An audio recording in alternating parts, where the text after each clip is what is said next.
जय श्री कृष्ण। भगवान विष्णु के 24 अवतार पार्ट 14 नरसिंह अवतार। वीडियो अच्छा लगे तो प्लीज लाइक कीजिएगा, कमेंट कीजिएगा, ज़्यादा से ज़्यादा शेयर कीजिएगा और बेल आइकन के साथ सब्सक्राइब भी कीजिएगा। तो शुरू करते हैं। नरसिंह अवतार। भगवान विष्णु के पहरेदारों जय और विजय को सनकादि ऋषियों ने श्राप दिया कि वे 3 बार धरती पर जन्म लेंगे और उनका उद्धार विष्णु भगवान स्वयं अवतार लेकर करेंगे। पहले जन्म में हिरण्याक्ष और हिरण्यकश्यप का जन्म लिया उन्होंने। जब हिरण्याक्ष को भगवान ने वराह अवतार लेकर मारा तो हिरण्यकश्यप बहुत क्रोधित हो गया। उसने 100 वर्ष तक एक पैर के अंगूठे पर खड़े होकर ब्रह्मा जी का तप किया। ब्रह्मा जी प्रसन्न हुए और उसे वर मांगने को कहा।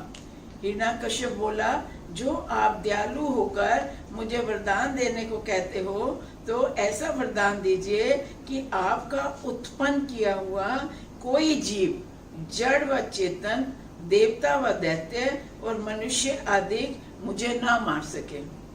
मैं न दिन में मरूं न रात में मरूं, न मैं पृथ्वी पर मरूं न मैं आकाश में मरूं, कोई शस्त्र मुझे ना लगे और युद्ध में कोई मेरा सामना ना कर सके। योग व तप से जो सिद्धि होती है वह सब मेरे को प्राप्त हो जावे। मैं दैत्य देवता मनुष्यों का राजा हो जाऊं और मेरा समर्थ कभी ना घटे। ब्रह्मा जी ने सोचा, ऐसा वर तो नहीं देना चाहिए, पर अगर वर नहीं देता तो ये तप करना नहीं छोड़ेगा, इसलिए वरदान दे देता हूँ, फिर नारायण जी की दया से ये मारा ही जाएगा। वरदान पाकर वे अपनी माँ अदिति के पास गया और उसे सब बताया और बोला, अब मैं सब देवताओं को मारकर तीनों लोगों का राज्य करूंगा। उसने देवताओं का देवलोक छीन लिया और देवता बहुत दुखी होकर नारायण जी की स्तुति करने लगे। तब आकाशवाणी हुई कि हिरण्याकश्यप धर्म का, वेदों का, देवताओं का विरोध कर चुका है। अब वह जब अपने पुत्र प्रहलाद को दुख देगा तब मैं उसे मारूंगा। हिरण्याकश्यप के 4 पुत्र उत्पन्न हुए। 3 बालक तो दैत्यों के कर्म करते थे, परंतु चौथा पुत्र प्रहलाद का चलन व स्वभाव देवताओं के समान था। 8 पहर संत महात्माओं की सेवा और हरि भजन में रहता था। सब जीवों में परमेश्वर का चमत्कार एक सा जानकर किसी जीव को दुख नहीं देता था। बालकों के समान ना खेलकर सत्संग से ही प्रीति रखता था। प्रहलाद जब 5 वर्ष का हुआ तो हिरण्याकश्यप ने प्रहलाद को शुक्राचार्य के पुत्र थरंडा और मर्क को सौंप दिया और कहा, इस पुत्र प्रहलाद को धर्म सिखलाओ। जब गुरुओं के बहुत प्रकार समझाने डांटने पर भी प्रहलाद ने नारायण विष्णु का नाम नहीं छोड़कर हिरण्याकश्यप का नाम नहीं जपा तो उन्होंने राजा से शिकायत की। हिरण्याकश्यप ने एक दिन उसको गोदी में बिठा के प्यार से समझाया तो वह पिता को नवदा भक्ति का ज्ञान सुनाने लगा। मुझे तो यही अच्छा लगता है कि तन मन धन सब भगवान को अर्पण कर साधु संतों और महात्माओं की सेवा करूं।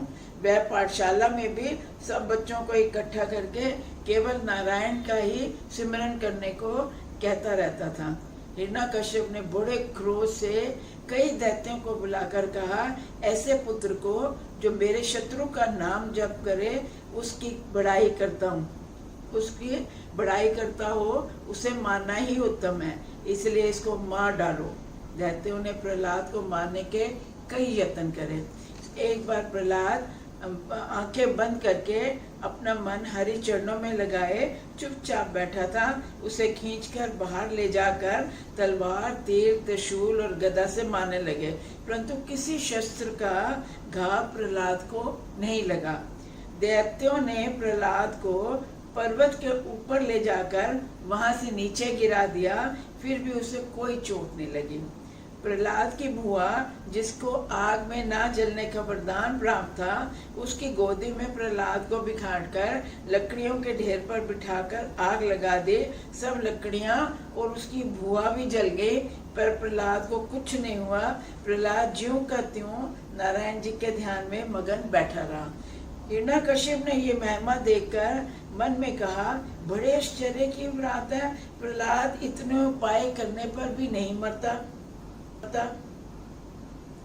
और वह क्रोधित होकर बोला, प्रहलाद, मैंने तुझे बहुत दंड देकर समझाया, नारायण का नाम मत लो, पर तू मेरा कहना नहीं मानता है। अब मैं तुझे अपने हाथों से मारूंगा, देखता हूँ कौन नारायण तुझे बचाते हैं। तब नारायण मेरे से ज्यादा बलवान नहीं है। प्रहलाद कहते हैं, भगवान हर जगह सर्वत्र रहते हैं और अविनाशी पुरुष हैं। हिरण्यकश्यप उसको मारने के लिए खड्ग निकालकर खंबे की ओर आंख दिखलाकर बोला, क्या इस खंबे में तेरा नारायण है? प्रहलाद ने कहा, मुझे तो इसमें परमेश्वर दिखाई दे रहे हैं। हिरण्यकश्यप मन में भय रखता था, इसलिए डरते हुए खंबे की ओर देखकर बोला, झूठ क्यों बोलता है? मुझे तो कोई नहीं दिखाई दे रहा। अगर है तो उसको तुरंत बुला, वे आकर तुझे मुझसे बचा ले।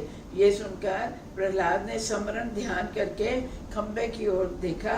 वैसे ही नारायण जी नरसिंह अवतार, शरीर मनुष्य का, मस्तक सिंह का धरकर उस खंबे में से प्रकट हुए।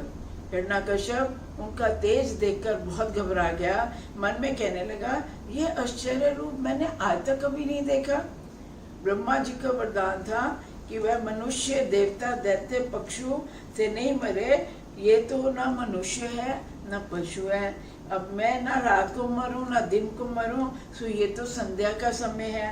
तुम्हारा उत्पन्न हुआ जीवन है, अब ये तो ब्रह्मा जी का उत्पन्न हुआ भी जीव नहीं है। ये तो ऐसा है कि स्वरूप खंबे से प्रकट हुआ, इसलिए ये मुझे अवश्य मारेगा। जो जो वरदान ब्रह्मा जी ने दिए, ये उनका जीव है ही नहीं। नरसिंह ने हिरण्यकश्यप को पकड़ लिया और उस सभा की ड्योढ़ी पर ले आए, क्योंकि उसने कहा, वरदान मांगा था, ना मैं घर के अंदर मरूं ना घर के बाहर मरूं। लड़कों के समान उसे अपने पेट पर लटाकर उसको अपने नाखूनों से फाड़ डाला, क्योंकि उसको वरदान था वो किसी शस्त्र से नहीं मरेगा। और हिरण्यकश्यप मर गया। उस समय वह महाक्रोध में थे।